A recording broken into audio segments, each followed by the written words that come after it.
noches y gracias por estar ahí. Estamos en La Mira, estamos en BTV y hoy tenemos el gusto de tener como invitado al ingeniero Juan Grompone. Ingeniero, muchas gracias por estar. Al contrario, es un gusto estar acá. Le decíamos que precursor de la informática en el país, un hombre muy dúctil, estudia historia, le gusta la historia, la antropología, decía Fede. No, historia de la tecnología. Historia de la tecnología. Ha escrito muchas novelas de policiales y ya lo habíamos hablado de que fue posiblemente el propietario de la primer computadora personal que hubo en Uruguay. ¿Que sigue existiendo? Sí, la computadora sigue existiendo. En realidad no era propietario, de la empresa era propietaria. La empresa era propietaria. No, sí, pero sí uno de los primeros usuarios, ¿no? Usuarios de computadora personal. ¿Y sigue estando esa computadora? Sí, sigue estando. Sí, creo que hasta funciona. ¿Ah, sí? Fede. ¿Cómo estás, Gabriel? Buenas noches. Fito. ¿Cómo andan? ¿Bien? Bueno, y la idea de tener al ingeniero para abrir este país que nos gusta tanto, mirar para atrás, con los ojos en la nuca, tratar de ver si podemos hablar del futuro, porque el lunes fue el día del futuro. El último, por decisión del Parlamento, decisión unánime del Parlamento del año pasado, julio del año pasado, el último lunes de septiembre es el día del futuro en el Uruguay.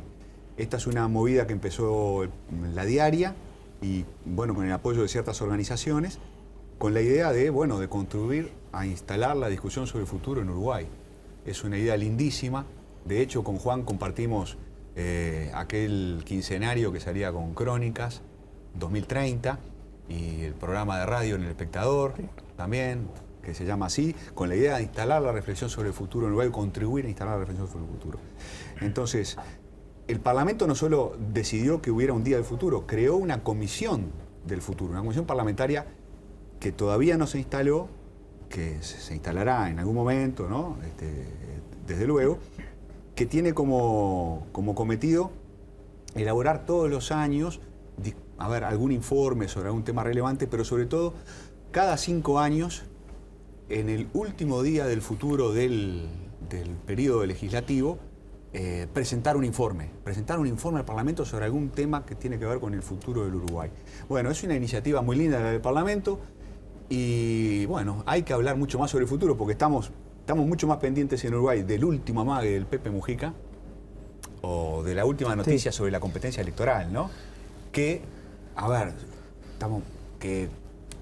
con asuntos tan importantes como qué puede pasar. El futuro del trabajo, como hemos hablado acá, el futuro del ¿no? trabajo, la robotización, en Ingeniero, fin, ¿nos cuesta la a los demografía. uruguayos el concepto del futuro?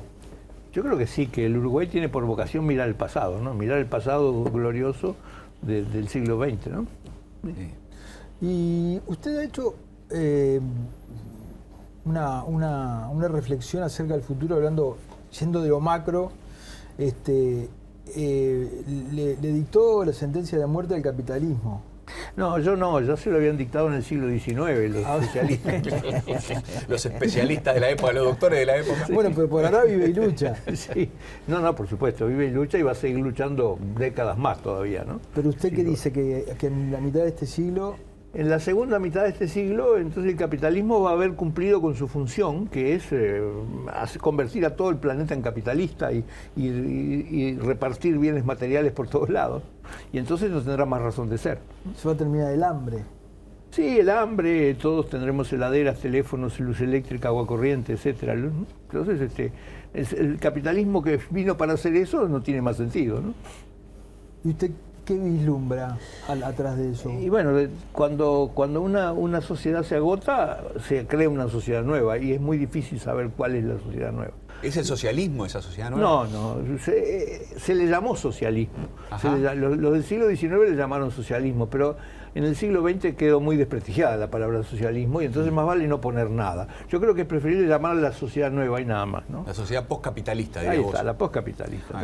Usted que tuvo esa computadora, le usó esa computadora hace 3, 4 décadas y pudo ver, además por ser un estudioso de la tecnología, hoy me decía fuera de cámara que no se imaginaba en aquella época lo que iba a llegar la tecnología, ¿no? O sea, cada vez se nos hace más difícil poder vislumbrar la semana que viene, dentro de un año, dentro de 2 años. Sí. Se dice que dentro de 2 años la mitad de las profesiones que hoy existen van a caer, o sea, se hace muy difícil eso. Bueno, sí, esos estudios se hacen, pero básicamente el futuro no se puede adivinar. Es decir, ya lo dijo de filósofos como Popper, por ejemplo, que no se puede adivinar el futuro y no se puede adivinar la tecnología, porque adivinarla, predecirla es lo mismo que hacerla, Que ¿no? crearla. Entonces no se puede, ¿no? Bueno, entonces lo que se puede hacer es conjeturas.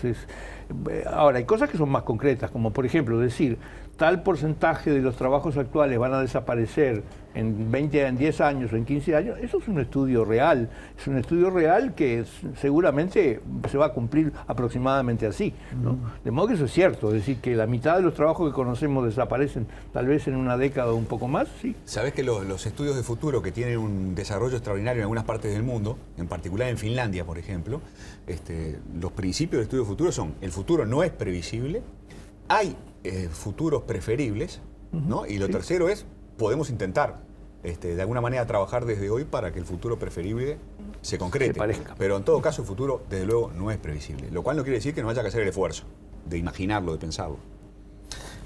Y esa sociedad, en esa sociedad, digamos, las fronteras del Estado-Nación Se están borrando, ¿no? se Se están borrando y pienso que se van a borrar. Ya no va a tener más sentido. El concepto el Estado-Nación es un concepto histórico que no tiene demasiados siglos tampoco, ¿no? No es una cosa, no es una cosa de toda la vida, es decir, tiene unos pocos siglos detrás.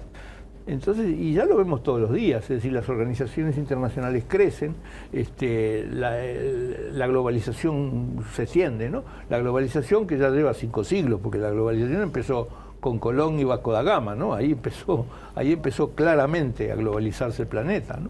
A ser uno solo, ¿no? Así que todo eso va a seguir siendo así. Creo que no hay marcha atrás con eso. Y usted me contaba que me decía que había leído los libros que hicieron tanto ruido del israelí Yuval Harari, Homo Deus, el otro se llama de dioses a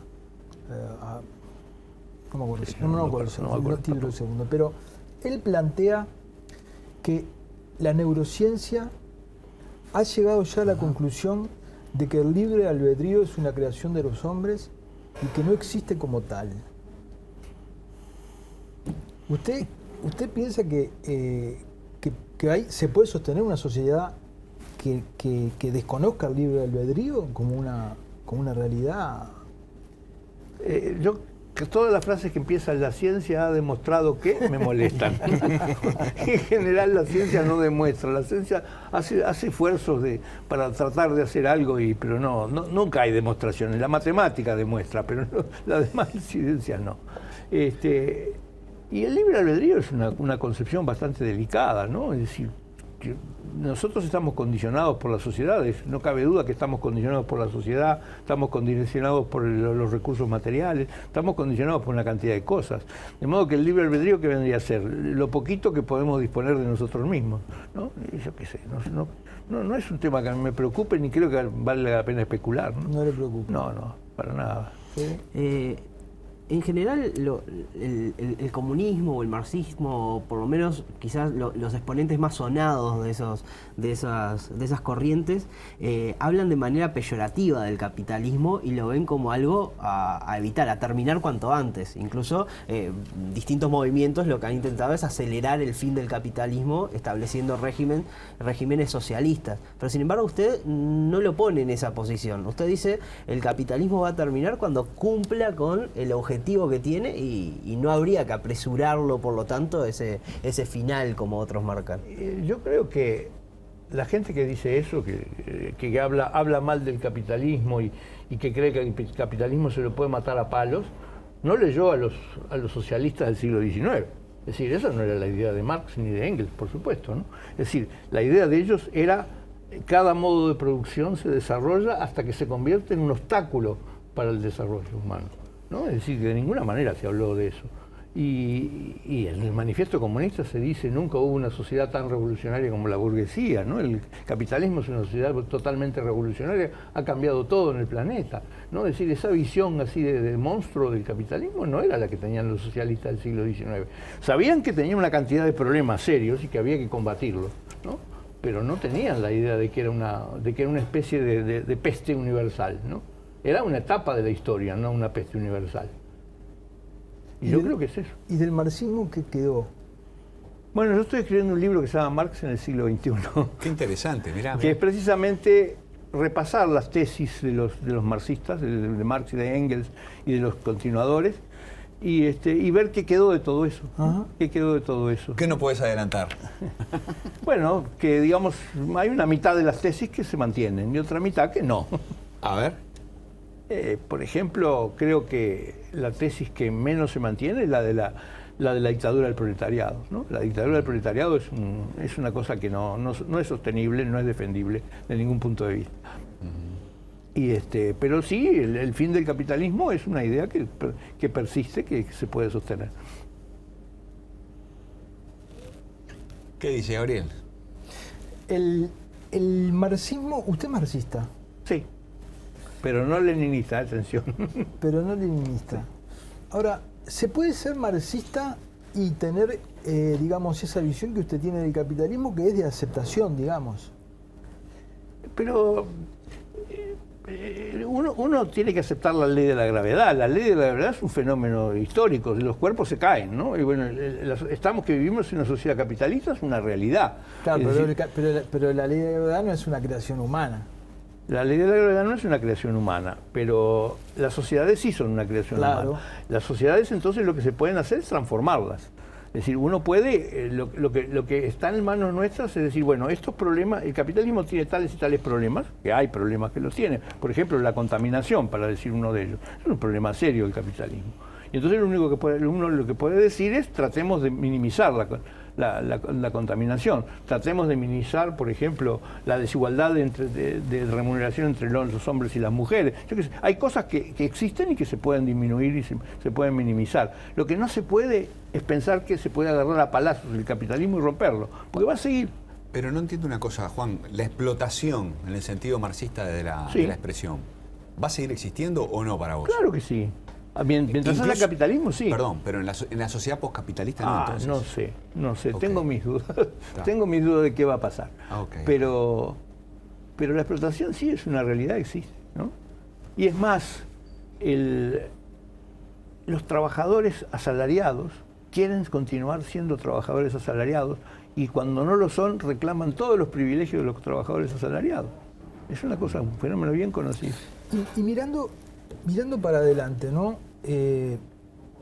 Y pensando un poco en esa idea suya de que, más allá de si el capitalismo se va a terminar o no se va a terminar, digamos, pero sí que la sociedad ha evolucionado y sigue evolucionando para otorgar bienes materiales a cada vez mayor cantidad de personas, ¿verdad? Sí. Sin embargo, estamos asistiendo a un fenómeno de una fragmentación social donde los bienes materiales ya no solucionan los problemas que tienen determinados sectores de la sociedad. Como decía, siempre repito a Fernando Enrique Cardoso, el problema no son los desempleados, sino que son los inempleables. ¿Cómo juegan esas multitudes que desde la periferia nos interpelan de manera muchas veces muy violenta? ¿Cómo uno puede imaginarse el fin de algo o el desarrollo pleno del reparto de la riqueza cuando hay una cosa espiritual y cultural que nos está quemando? Bueno, creo que hay dos escenarios. Un escenario es el Uruguay y otro escenario es África, por ejemplo. Entonces, vayamos empezar por ejemplo, Uruguay primero. En Uruguay el problema es clarísimo. Hace 18 años que no cambia nada en la educación. Es decir, desde que salió Rama del Codicen hasta ahora, prácticamente no había ninguna modificación sustancial en la educación. Y eso generó generaciones de gente que no va a poder trabajar. Es decir, no que va a ser desempleada porque lo van a robar, porque los robots le van a quitar el trabajo, sino que ya son desempleados, es decir, ya estudiaron para desempleados, ¿no? Eso es una responsabilidad de esta sociedad y se hubiera remediado arreglando la educación, ¿no? Es decir, eso es simple, es decir, es así, la responsabilidad está en esta sociedad y en no haber invertido en lo que tenía que invertir. Eso por un lado. Ahora, en África el problema es más grave. Pero el problema es el mismo. El problema está en que Europa hizo de África una fuente de materias primas en lugar de poner fábricas, ¿no? Es decir, si los europeos hubieran puesto fábricas en África, entonces África hubiera seguido otro camino bastante distinto. Es decir, que la marginación esa fue provocada por los males del capitalismo, no me cabe duda. ¿Y usted por qué piensa que una sociedad como la uruguaya, que es tan pequeña, digamos, donde todo está a la vista, porque no es que se pueda esconder esa realidad, que ahora desde hace unas décadas nos revienta en la cara con el ruido a veces de un pistoletazo, y eso despierta lo peor de la reacción de la gente, ¿no? ¿Qué nos pasó? ¿Qué nos pasó como sociedad? Lo que nos pasó como la sociedad es que la globalización nos agarró en 1990, más o menos. En la década del 90 empezaron a cerrar las fábricas textiles, las fábricas de productos de cuero. Empezaron a cerrar esas fábricas que tradicionalmente existían y no se hizo nada. No se hizo nada ni para reciclarlas, ni para reemplazarlas, ni para buscar otras fuentes de trabajo, ¿no? El único cambio más o menos importante de los años 90 fue la ley forestal. Sí. Pero la ley forestal favoreció la plantación de eucaliptus, no por ejemplo de maderas de alta calidad para hacer mueblería. Es decir, por eso tenemos fábricas de celulosa y no IKEA, por ejemplo, que fabrica muebles, ¿no?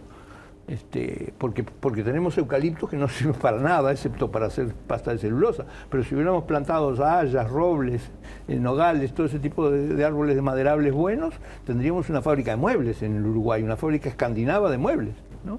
Por ejemplo. Es decir, eso fue una opción de Uruguay. Fue una opción que se tomó en Uruguay en los años 90. ¿Fue una opción o fue por inacción? Bueno, fue por omisión, sí. Por omisión. O por no hacerlo, o por querer un camino más fácil, o por no sé,